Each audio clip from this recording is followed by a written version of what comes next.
Todd Young Online presents Young Tales. Tales for the young and the young at heart. Today's story, Bulfinch's Mythology, the stories of gods and heroes.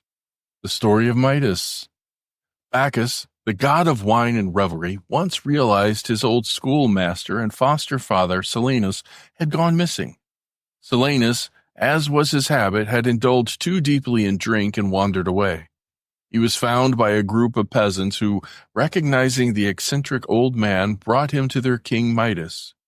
Midas, aware of Silenus's connection to Bacchus, treated him with great respect and hospitality. For 10 days and nights, Midas entertained the old man with lavish feasts and endless revelry. On the 11th day, Midas personally escorted Silenus back to Bacchus, who was so pleased by the gesture that he offered Midas a reward of his choosing. Midas, his eyes gleaming with ambition, asked for the power to turn anything he touched into gold.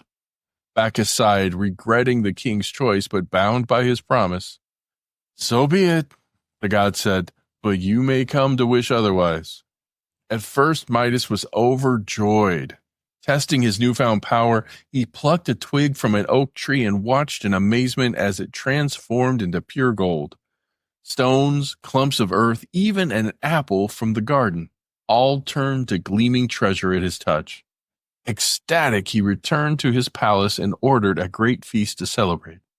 But his joy was short-lived. When Midas picked up a piece of bread, it hardened in his hand, gleaming with a golden sheen. A sip of wine turned into molten gold as it touched his lips. Horror dawned on him as he realized the curse within his gift. He could neither eat nor drink. Starvation loomed. Desperate, Midas raised his glittering arms in prayer to Bacchus, pleading for release from his golden torment. The merciful god listened and instructed Midas to wash away his power in the river Pactolus. Midas obeyed, wading into the stream and plunging his hands into the water. As he did, the golden curse flowed from him, transforming the sands of the riverbed into gold, a feature that remains to this day. Now, freed from his curse, Midas renounced his love of wealth and retreated to the countryside, dedicating himself to the worship of Pan, the rustic god of the fields. Now, one day, Pan, brimming with confidence in his musical skill, dared to challenge Apollo, the god of the lyre, to a contest. Timolus, the mountain god, was chosen as judge. Seated on his rocky throne, Timolus swept back the trees from his ears to listen. Pan began playing his rustic pipes. The melody, simple and earthy, delighted himself and his devoted follower, King Midas, who happened to be present. When Pan finished, Timolus nodded appreciatively, but turned his attention to Apollo. The sun god rose, wreathed in laurel, his robe of Tyrian purple brushing the ground. In his left hand he held his lyre, and with his right he plucked its strings. The music that flowed from the instrument was divine, a harmony that seemed to weave the heavens and earth together. Timolus, enchanted, declared Apollo the victor without hesitation, and all present agreed, save Midas. The king, stubborn and ungracious, questioned the fairness of the judgment. Apollo, incensed by such an insult to his art, declared, "If your ears fail to recognize beauty, they shall take a form more suited to your nature." With a wave of his hand, Apollo transformed Midas's ears into those of an ass, long, furry, and unmistakably asinine.